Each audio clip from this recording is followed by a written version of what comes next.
Friends, welcome to Biology Made Easy. We are discussing ecosystem, and under this ecosystem, today in this video, we'll discuss energy flow. You know that the sun is the source of energy for the entire ecosystem, for the entire biosphere, except some deep sea hydrothermal ecosystems. And what is the amount of energy or what is the amount of incident light that is falling on the earth? It is usually 2 calories per centimeter square per minute.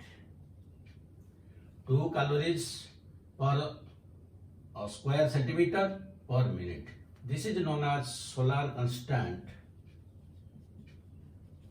or solar flux.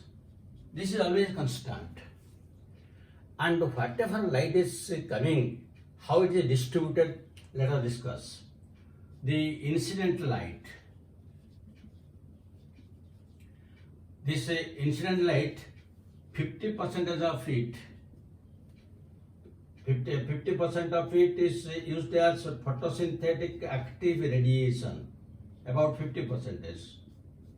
Photosynthetic active radiation, which ranges between 400 to 700 nanometer, while the rest is completely reflected back. 50% is reflected back. Now from this, again you will get what is used in gross primary productivity, that is 1 to 5% of the total incident light. If it is 100%, then from that it is 1 to 5%. But if you take this part, then it will come to 2 to 10%. That means 2 to 10% of this 50%. That means it is total solar energy is coming 1 to 5%. And again this is converted to net primary productivity. And in net primary, the light used is 0.8 to 4%. And what happens to the rest? The rest is loss in respiration. So that is coming about from 0.2 to 1%. So this is how the incident solar light is used. And again we know from the laws of thermodynamics that energy cannot be created, it cannot be destroyed, but it can be transferred and can be transformed. Energy can be transferred according to law of thermodynamics. Energy can be transferred or transformed. That means it can be transferred from one organism to another organism, or it can be transformed from one type of energy to another form of energy, but cannot be created or destroyed. No one can create energy and no one can also destroy energy. Only it can be transformed or transferred. This is law of thermodynamics, which you know in both physics and chemistry. Now what happens in the ecosystem? In the ecosystem, there are different levels of food chains. The green plants, which absorb this solar energy, it converts that solar energy into chemical form of energy during photosynthesis. But what the plants do with such huge amount of energy? They only spend some amount of energy in form of respiration. What happens to the rest? For the rest amount of energy, the entire heterotrophs, all the animals, all the heterotrophs, including us, the human beings, they depend upon that light, that energy, which is known as, which is transferred in the form of different trophic levels, in form of different food chains. So when it moves from step to step, suppose the producers, from the producers it will go to the herbivores, from herbivores it will go to carnivores, and from carnivores it will go to tough carnivores. So whatever the incident light falls on the producers, some amount of energy lost and then it is converted to herbivores. That means herbivores get less amount of energy than the producers. And again, whatever the herbivores get energy, again some amount is lost, then it is transferred to carnivores and then also it is converted. That means at each step, at the producer level, there is a 20% loss, 20% of the assimilated energy. And at herbivores level, 40%, and at carnivores level, it is 60% loss of the assimilated energy. Whatever is assimilated from that, it is not from the total energy, it is lost. And gradually we will see that when it is transferred from one to another, suppose in a producer, there is suppose 10,000 joules of energy. Then when it goes to the herbivores, only it will go 1,000 joules. And when it will go to next carnivores, it will be only 100 joules. And when it will go to next top carnivores, it will be only 10%. That means in each step, there is a loss of energy. That means only 10% of the energy is transferred to the next one. This is known as 10% law by Lindemann. Lindemann 1942, 10% law. This is the reason that is always the trophic levels, always the food chains should be within 3 to 4 chains. That means producer, number one, herbivores, carnivores, then only the higher level can get some amount of energy. If this trophic level or food level will be up to 7 or 8, then the last organism which is in top carnivorous, that will not get sufficient amount of energy for its survival. So that is why always the trophic level or food chain should be within 3 to 4. This is very important because the higher the food chain, the more the number of trophic levels, the less the amount of energy. That means it has to consume much food to get some amount of energy for its survival. So it should be always short.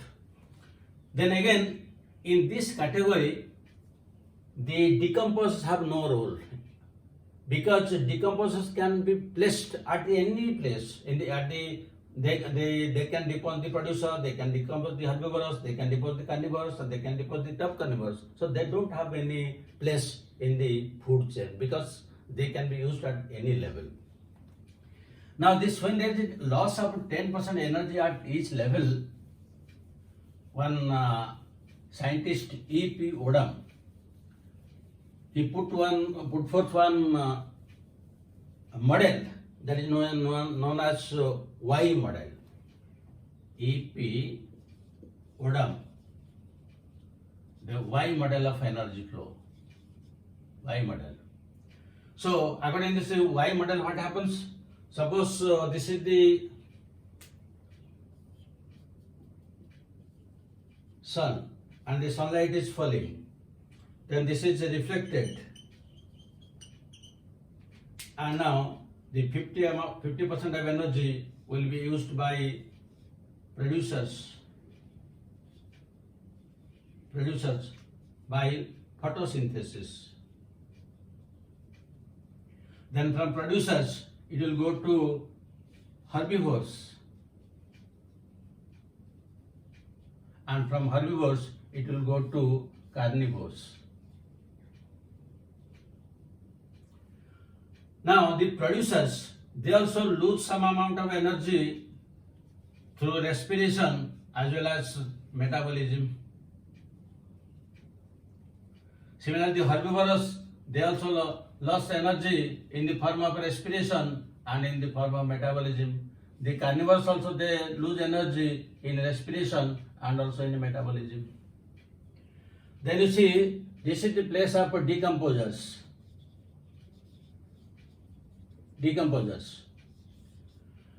Now, the producers, when they die, they will be utilized by the decomposers.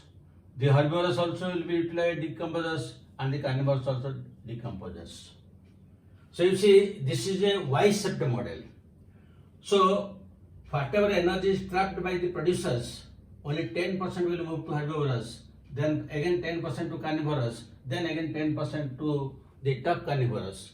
That means since at each step there is 10% only moving, so it should be always less, so that the organism which is at the higher level of this food chain, that can get some amount of energy. And again, another very important thing, this energy flow is always unidirectional. This is very, very important. That is, whatever energy is coming from the sun and trapped by the producers, that moves to the herbivores, then carnivores, then top carnivores, never it will return back. And the amount of biomass, that means at each trophic level, there is certain biomass at a certain time, that is known as standing crop. Standing crop. So what is standing crop? At each trophic level, there is some certain amount of biomass at a particular time, and that is transferred from one to another.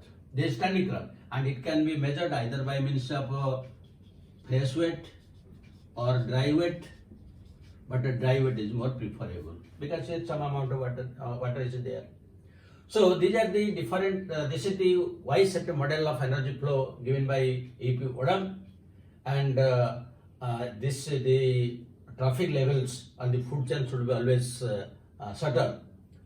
And since it is unidirectional flow, another very important thing is, if the primary source of energy level will be cut off, then entire heterotrophs, including the producers, will die.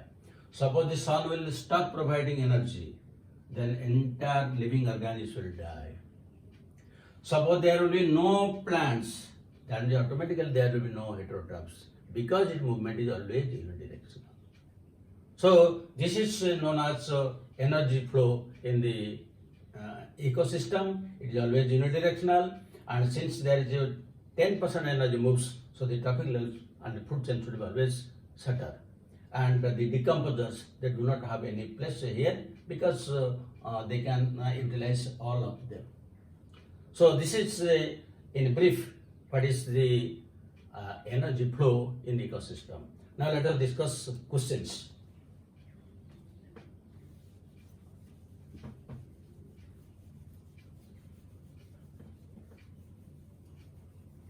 So one question you can note down.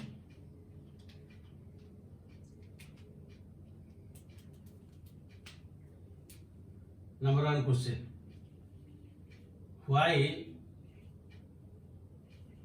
decomposers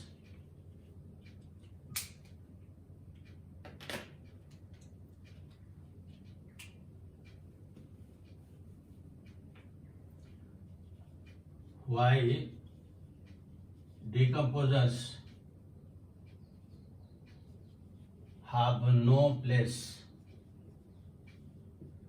in trophic levels. So A choice,